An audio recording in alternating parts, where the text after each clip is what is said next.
The first Arab World and China Summit meeting opens in Riyadh today.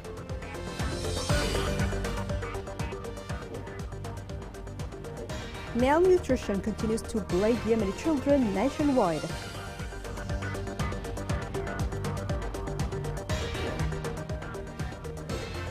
International report accuses Houthis of imposing more restrictions on women.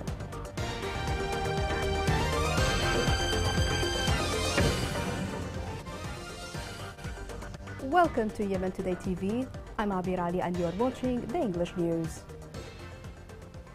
Saudi Arabia and Chinese leaders attended the Arab Leaders Summit as a milestone of relationship with the Middle East.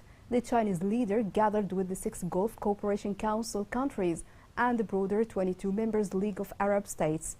The meeting has discussed ways to produce broad agreements with the Gulf, which can make progress. The UN Security Council will hold a consultation session to discuss the military, political and humanitarian development in Yemen. The United Nations Special Envoy to Yemen is going to present a briefing on the latest efforts regarding the renewal of the United Nations truce.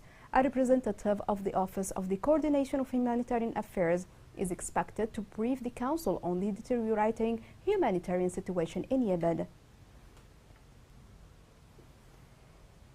Rates of malnutrition are in a continuous increase, coupled with high numbers of severely malnutritioned children needing to be admitted for care. This surge of acute malnutrition cases is compounding health complications such as diarrhea, pneumonia, and anemia. This report has more. Child malnutrition in Yemen is causing preventable deaths, especially of children under the age of 5. Doctors Without Borders responds to seasonal and annual peaks of malnutrition across the country in Hajjah, El Hodeida, Saada, and Amran governorates. These rises are usually linked to the lean season, which is caused by the disruption of agriculture production in rural areas. This pattern was evident before the escalation of war in the country in late 2014, but the direct and indirect consequences of conflict have intensified its effects. According to MSF teams in Yemen, there are 5 main reasons why malnutrition is rising across the country, such as the rise in food prices. Many families in Yemen are unable to afford enough nutritious food, as Yemen's deepening economic crisis has caused prices to soar. Many people lost their jobs or homes during more than 8 years of war. The value of the Yemeni rial is depreciating, and prices of food and transportation, including fuel, are rising, further impeding people's ability to access sufficient food. Also, the lack of access to primary health care services. Many public health facilities have been forced to close as health authorities contend with a lack of funding and widespread shortages of supplies and equipment. It's common for medical staff to go unpaid for their work, along with the high cost of fuel. These make it extremely difficult for people to access urgent medical care, leading to preventable complications including malnutrition. Moreover, poor living conditions, especially for displaced people, also contribute to the rise of malnutrition. Many internally displaced people live without proper shelter and with limited access to food or income. In addition, gaps in nutrition and food assistance programs and inadequate water, sanitation, and hygiene services have increased the risks of malnutrition and related complications, including more severe cases of waterborne diseases. Malnutrition continues to be extremely worsened in Yemen, causing preventable deaths. Health authorities and humanitarian and health actors must mount a comprehensive response to reinforce nutritional surveillance countrywide.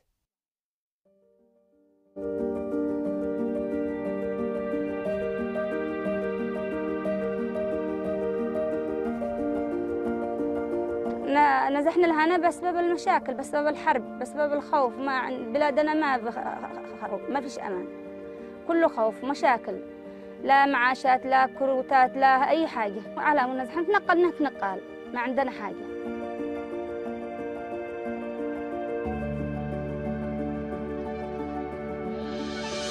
وضعنا صعب، يعني نحن نعاني مبلغ كل يوم بيومه. من اليوم أجزع اليوم صاير لبكره، لفعل بكره، يعني أنا أدبر رزق عيالي غدوة. من الصعب إنني أرقد وأني آمنة على عيالي. الطفل ما هو داري ما عنده أمه ولا عنده أبوه، ما هو داري بكلمة مابش. Houthis are continuing forcing the mahram condition on women. Such an enforcement is leading to many humanitarian catastrophe consequences. This report has more details. The war in Yemen has raged for years, plunging the country into a humanitarian crisis of disastrous proportions. But women are paying the heaviest price, as many women used to enjoy greater freedom of movement before the war. But now, due to the catastrophic humanitarian conditions, Houthis curb women's rights, and they are banning them from traveling inside or outside the country without a mahram. This was not the result of any official policies regarding equality, but came about through necessity. Women now are losing their freedom, and Yemeni women who work in humanitarian aid organizations are worried that this might soon no longer be possible for banning them.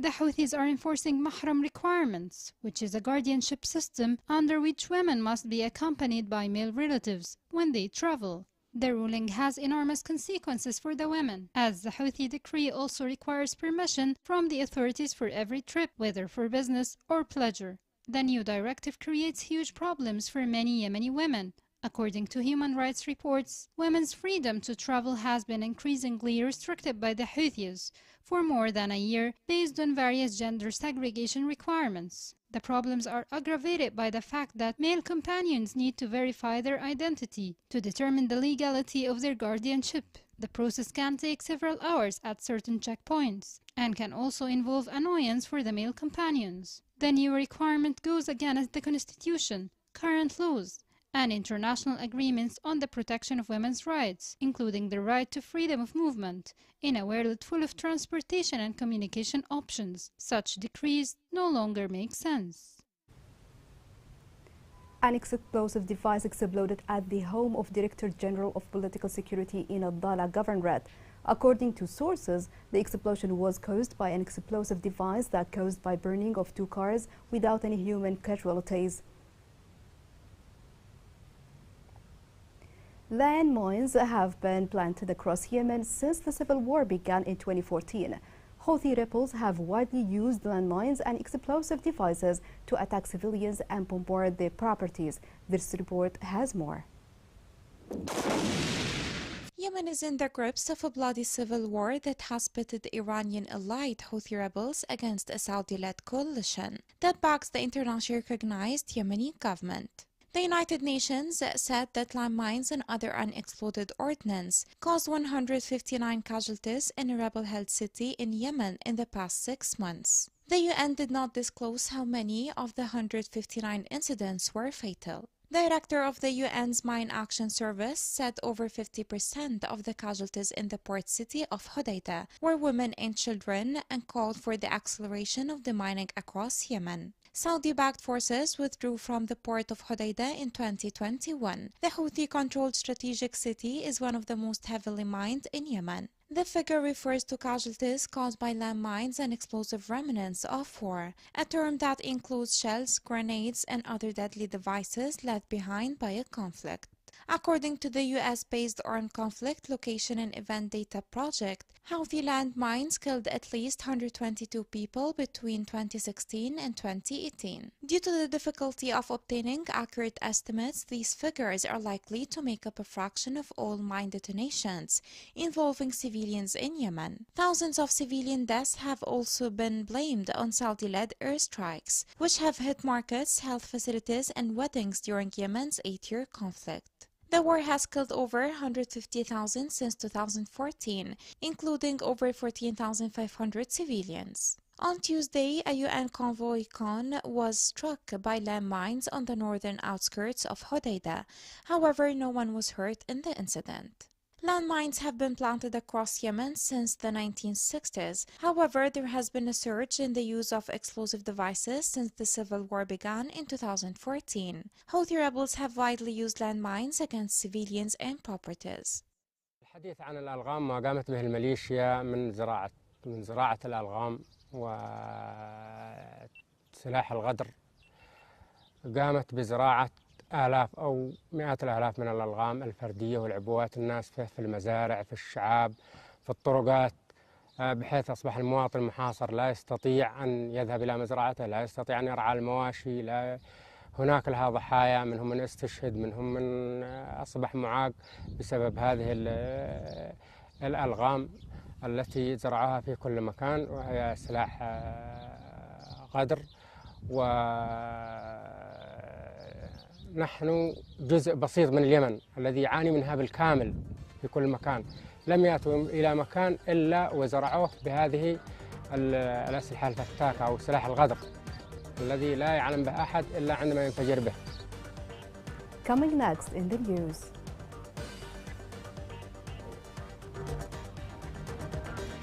Hind Fuad is a displaced girl who turned suffering into a success story.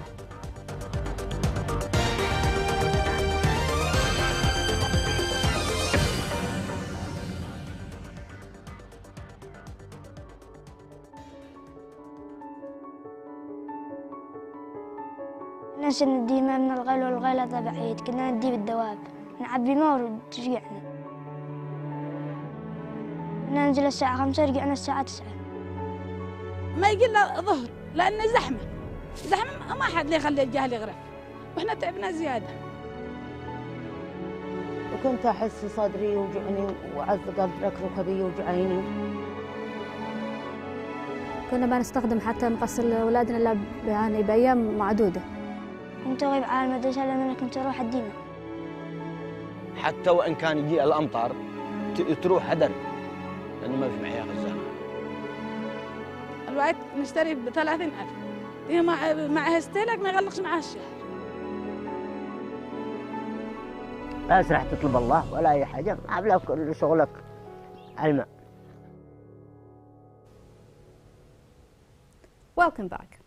Hind Fuad has grown her garden from scratch, allowing life to sprout where only desert existed. Despite facing obstacles such as water scarcity, Hind preserved cultivating a green and welcoming environment for villagers. This report has more details. Hundreds of aromatic plants claw around the sprawling structure. Thorny, velvet soft, speckled or plain, these plants blossom from seeds that were delicately placed in the soil by a single pair of hands. When Hind Fuad's family decided to flee from the turmoil of the ongoing war in the east of the city of Taiz to its south, the young woman decided to turn the suffering of displacement into a memorable tale through this captivating garden. طبعا نجحتني مع الفكرة.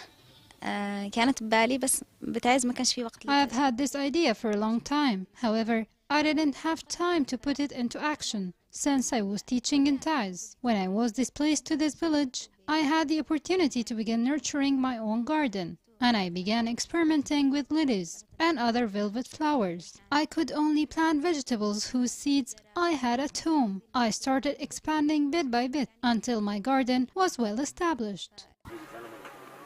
Every morning, Hind checks the fragrant plants, watering and tending to the lily, the velvet rose, the purple heart, the yarrow, the dewdrops, the cloves, and the goldfish plant, as well as dozens of other splendid plants of various sizes and shapes that were planted in unconventional ways for traditional farmers, on the ground in cans suspended from hooks or propped up on shelves. من أهم المعوقات اللي كانت ولا زالت اللي هي الماء. One of the biggest obstacles I have faced is the shortage of water supply. Most people in the agricultural field struggle with water scarcity. In addition, my location is distant from this place. Hind ventured beyond planting fragrant plants to farming fruits and vegetables, all of which were a focus of attention.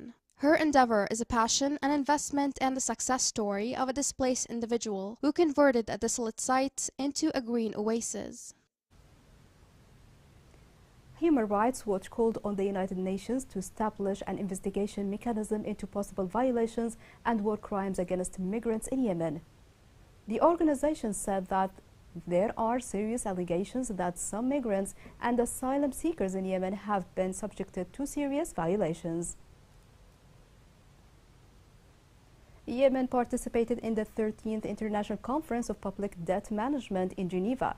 The conference discussed public debt management and times of global crisis and growing need to alleviate its burdens. The Yemeni rial is witnessing a decline in the banking market, exceeding the ceiling of 300 rials for the Saudi rial.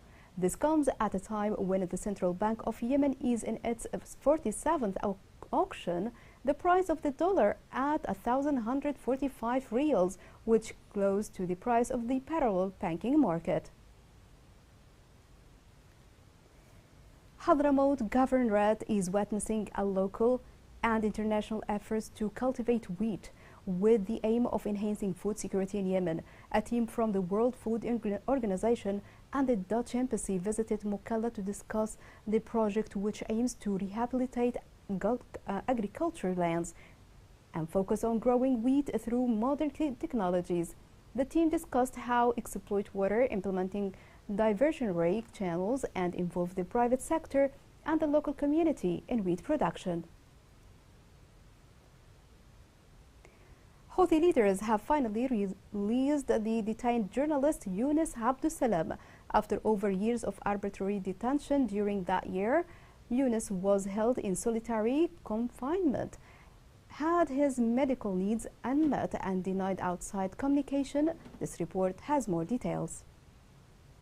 On December 7, the Houthi de facto authorities freed journalist Yunus Abdussalam. The 28-year-old has been arbitrarily arrested by the Houthis in Sana'a, Yemen, since August 4, 2021, without charge or trial for peacefully resisting the authority. During his arrest, he was forcibly vanished for several weeks, held in solitary confinement, and refused sufficient medical treatment. Yunus Abdussalam, a 28-year-old Yemeni journalist, was freed on December 7th after being unjustly jailed for more than a year at the Security and Intelligence Detention Center in Sana'a, Yemen, by the Houthi government. Yunus was detained while on a night stroll in his neighborhood in Al-Ghadir. He was kept in a subterranean cell at an unauthorized detention center near Sana'a's international airport for one night before being transported to a Houthi-run security and intelligence prison center in Sana'a. According to his brother, Yunus Abdussalam was chained and placed in the subterranean cell to urinate on himself. The security personnel slapped and kicked him during interrogation. He was never prosecuted and never appeared in front of a judge throughout his incarceration. His counsel has also been barred from visiting or speaking with him since his detention. He was jailed for peacefully resisting the government, according to his brother. Yunus Abdussalam was forcibly vanished for many weeks after his arbitrary arrest, imprisoned in solitary confinement for 80 days and held incommunicado for at least 3 months. On January 19, 2022, his counsel asked the Special Criminal Prosecution to release Yunus since his incarceration was arbitrary. 1 month later, the security and intelligence services demanded money from his family in exchange for his release. The money was paid by the family, but Abdussalam was not released. According to a medical assessment, Yunus Abdussalam has a mental health issue that needs frequent medical monitoring and treatment. According to his brother, Yunus Abdussalam was denied sufficient treatment while jailed, despite the worsening of his mental health as a result of the confinement circumstances. Here is a reminder of the main headlines. The first Arab World and China Summit meeting opens in Riyadh today.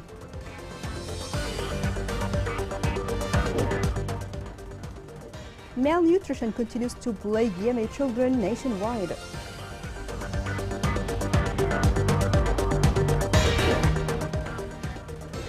International report accuses Houthis of imposing more restrictions on women.